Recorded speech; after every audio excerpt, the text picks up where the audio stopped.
Abiotic is a game that I love dearly. I've never beaten a I've never beaten a game. I've just straight up have never beaten a game. Call it Skyrim, I've never beaten the main story, or I don't know, like it's not my style to like play Resident Evil and enjoy the story mode of the game, well, the only mode of the game, enjoy the story of the game and like play through to the end and beat the boss, or, you know, survival crafting games where there's not really an end goal. It's not my enjoyment to beat a game, but Abiotic is the chef's kiss, like, perfect game for me. This video, though, I want to talk about my gripes with it. I do not have a lot, and they are not real problems, but my enjoyment of the game, it's like taking a chip off of a diamond. It's still perfect, maybe a little flawed, but in the eyes of myself and many, it is a perfect game. So the only thing I really want to talk about is the gripes that I have. I don't have a lot. Namely, very first thing, before you even play the game, the jobs. I think the jobs are fine if it's your first time downloading the game and you're starting your very first playthrough. You can be like, oh my gosh, defense analyst, I would love to fight the aliens. Look at the health and the strength and the blunt melee and the reloading and the accuracy. Oh my god, I'm gonna be like a combat master, right? That might entice you into being a defense analyst, which is fine, but overall this doesn't do anything in the grand scheme of a playthrough. You get these levels, these 2 levels, 1 levels in these skills, but come the final boss of the game, your job has had an impact on 1% of your playtime. These early skills are so easy to level and get past that you're only really interacting with pests, maybe your first peccary, besides the one at cafeteria, maybe your first peccary, like, by the time these skills could be irrelevant, right? You could get past these skills before you even meet, like, a real enemy. So, these early levels are fine, but in the grand scheme of things, don't do anything. I would prefer if jobs had some overarching effect on a playthrough, like lab assistant. Maybe you get double resources from breaking open those containers that have like carbon and antiverse gems, right? Maybe you get 2 carbon and 2 antiverse gems because you know how to, I don't know, destroy the equipment that holds them nicer because you are a lab assistant, right? You work in the lab, you know how these machines work, so you can more efficiently harvest the materials without, you know, breaking them apart, right? Something that affects the playthrough of your game, something that affects the arc of how you play throughout the game. I think it's the gastrologist here, extra cooking XP when crafting cooking items. That's pretty decent. In my normal playthrough of the game, I got a pretty high cooking level because I believe I started with gastrologist. And that's good. It got me some late game perks that really, it didn't help, but it was nice. It let me grind cooking with the extra cooking XP a little bit faster, and I was able to make, you know, more soups, more meals and stuff like that. That was neat. It affected it a little bit. But something like lab assistant, it just gives you these skills and then that's it. Like, nothing else affects you for the rest of the game. So I kind of just want jobs to have an overarching effect. Something that they give you that affects your run overall. Otherwise, why wouldn't you just pick, like, summer intern, right?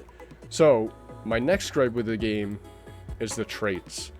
I don't think these are really good. It's very Project Zomboid inspired, and I really like that, but there's they're kind of like not great. Let's take a look at the points. We have 10, 9, 8, 7, 9, 9, 8, 5, and 12.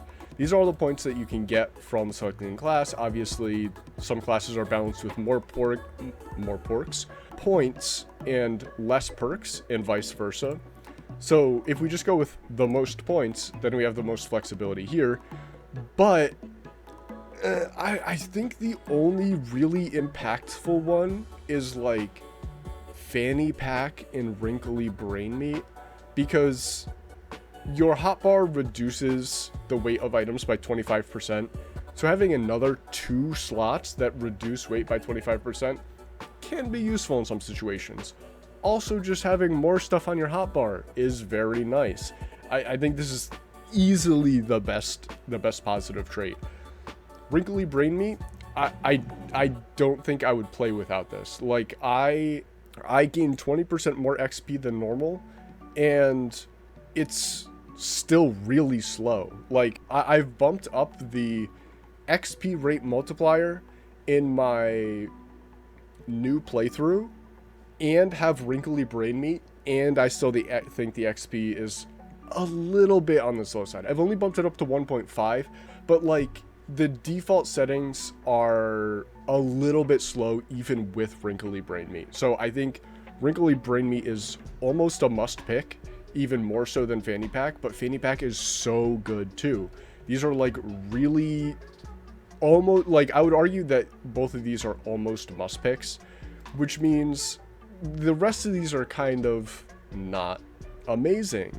This gives you 3 sprinting and faster sprinting, strength, and throwing. That's not bad. And that's my whole thing here, is I feel like a lot of these are not really worth spending the points on. Self-defense, you deal +3 damage with all melee weapons. I don't know if there's any breakpoint in the game where +3 damage changes anything.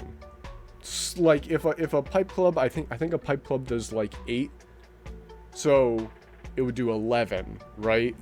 I don't know if that changes fighting a peccary from like 3 hits to 2 hits, right? It might still just be 3 hits. So like +3 damage, it's such a small number. I don't know if it changes any breakpoints for it to be relevant outside of like a pest. Killing a pest maybe takes 2 hits. Like it's a really bad perk in my eyes.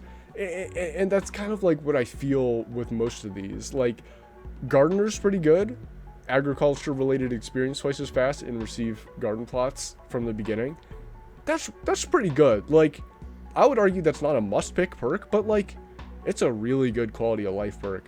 But I don't know, the rest of these are not great, not worth the pick. So then you pick your Fanny Pack, you pick your Wrinkly Brain Meat, and I don't know, you want Gardener too. This is what you're going with. I'm gonna choose the good perks.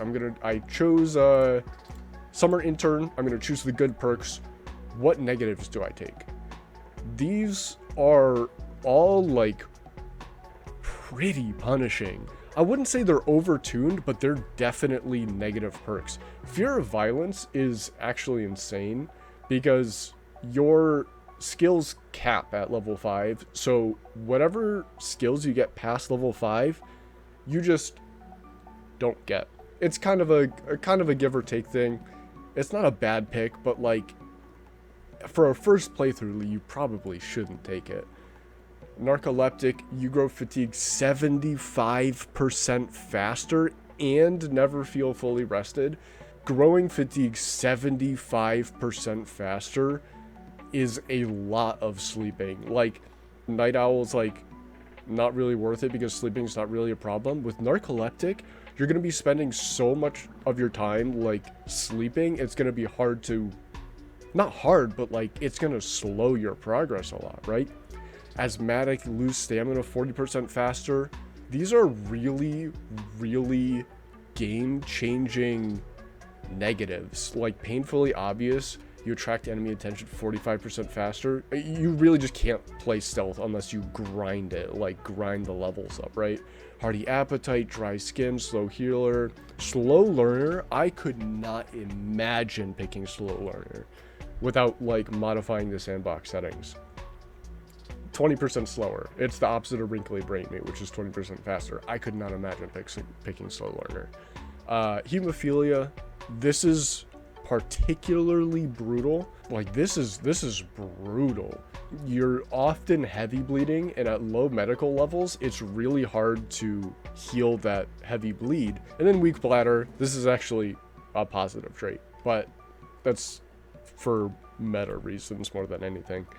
So we need 5 points, right? What do we do for 5 points? Well, everything's 3, 6, 4, 2, 1. So if we want to break even on points, we could do probably slow healer, and then we would be forced to pick asthmatic.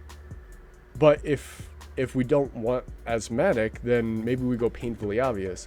But then we have 1 point left over, and then, well, do we want to get like light eater or something for 2 more points? So then do we take asthmatic and then go light eater? And then you're just kind of slurring this build into a very weird experience where your positives are going to be kind of okay with extremely negative downsides. I don't know. I don't like the balance in the available traits. The balance in the available traits just feels really negative for the negative, which I'm fine with. I think negatives should be negative, but the positive traits don't really balance it out in my eyes.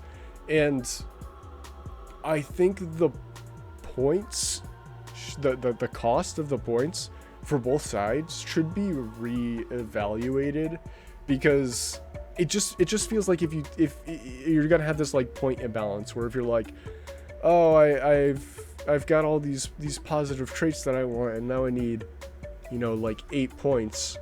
Well, I can't do like 6, and then everything else is 3. And you can throw around a lingering point and whatever, but I don't know, wouldn't you want to spend points on more positive stuff? But maybe that's just more of a me thing and I'm being too picky about it. Regardless, I would like to see a little bit more balancing in this area. Now, the main reason I wanted to make this video is I want roguelike skills. By the way, I took Fear of Violence to show you what this looks like. I don't get any of these skills. Any of these like max level skills that are like really fun to use, the combat ones, I don't get to get. Anything that helps me in combat or changes how combat works or, you know, whatever, I don't get to use. So this is showcasing Fear of Violence. That's why these are all locked. In the skill tab here, we can see we have a bunch of different skills that do a bunch of different things. And during these skills, as we get XP for them, I have 0 XP. If I sprint around a little bit, yep, in the top left there, we get sprinting XP. When we look back, we've made a little bit of progress, right? So we get XP for playing the game. Great. Eventually, I'll get the level 5 skill, Athletic. Chance to not lose stamina. Essentially, makes me have more stamina. That's great. Light speed, along with your passive gains, you sprint 5% faster. Amazing. When sprinting, enemies are more likely to miss when targeting you. Okay, kind of funny, I like that. And out of my way, sprinting speed increases over several seconds. At max speed, you can stagger any medium-sized enemy if collided with. That's actually pretty cool. I like that a lot. That's a cool ability, and I wish I could get that ability, but I have to train the entire skill to get there. I wish these skills that you unlocked kind of came at intervals, right? I kind of wish there was a 5, a 10, a 15, and a 20 for every perk across the board. And then when you get to 5, I don't have athletic here. I have a choice of like 2, maybe 3 perks to choose from. I could also have the option of, I don't know, you gain sprinting XP twice as fast. You've really leaned into becoming, you've really leaned into fitness. You gain sprinting XP twice as fast. So it could be like a buff to sprinting, like getting double XP at an early level would be really nice to try to get all the way to the end of the skill, right? But by selecting that, you nerf your stamina for the rest of the game because you're not going to be saving stamina when you use stamina. Instead, you're getting double XP. So I wish skills had this sort of like roguelike progression where you could craft the path that you want your skill to take. And I think that would be really interesting for not only first-time players, but repeat playthroughs. So tying all the way back to me never beating a game, I beat Abiotic with my friend once 1.0 released. It was our playthrough since early access, and we were just kind of doing it for like the lore and the world and enjoying the hell out of the game, right? So now that 1.0 is released, we have started a new playthrough because we want to go back and rediscover all the stuff that they added behind us, right? All the stuff that they added to office and manufacturing and all these areas that weren't there when we played the game. So we get to rediscover the game again, and that's nice, but the skills are exactly the same. Like, I'm gonna get athletic at 5 and light speed at 10 and redshift at 15, and that's okay, but it just feels like I don't care about my skills unless there's the one certain perk that I wanted. I get that it's intended to not be something that you grind for. The focus of the game isn't to grind for a skill. It's not like, oh my god, I want crafting 15 really bad. I'm gonna go out and farm every item that I can and craft it into just a bunch of useless junk so that I can get to 15. That's not like really the goal of the game. The goal of the game is about experiencing the lore and the environmental storytelling and just everything going on in the world around you, and that's what makes Abiotic really, really good. But I do think that being so linear and kind of passive, that the skill tree aspect of everything is a little easily overlooked. It's a little, I don't want to call it undertuned, because it's doing its job where you're not really focused on grinding the skills, and again, that's not what we're aiming for. But I would like customization. I would like variety for repeat playthroughs.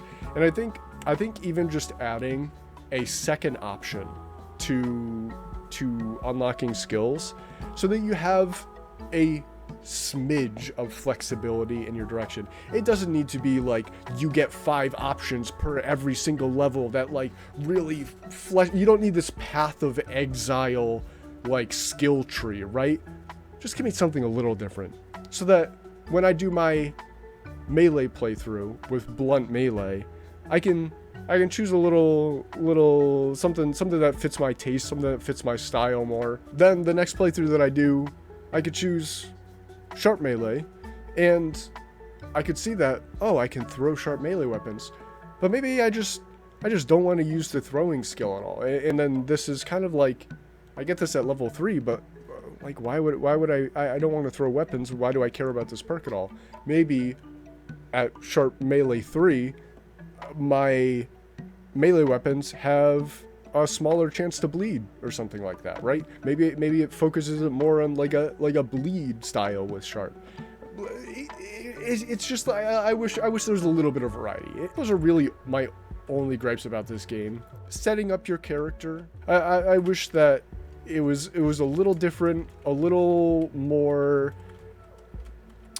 that it really just kind of lets you play how you want to play. And that comes from me being a customization addict, right? I really love when I love Path of Exile, right? That skill tree, that customization, that's crazy. I love that. I love the ability to choose what I want and like build like really in-depth customization and everything.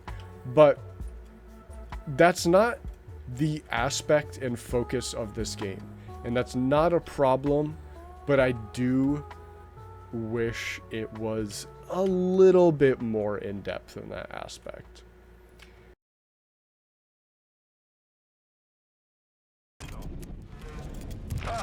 Oh shit.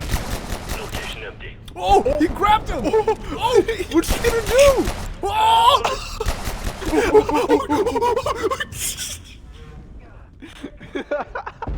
Holy shit.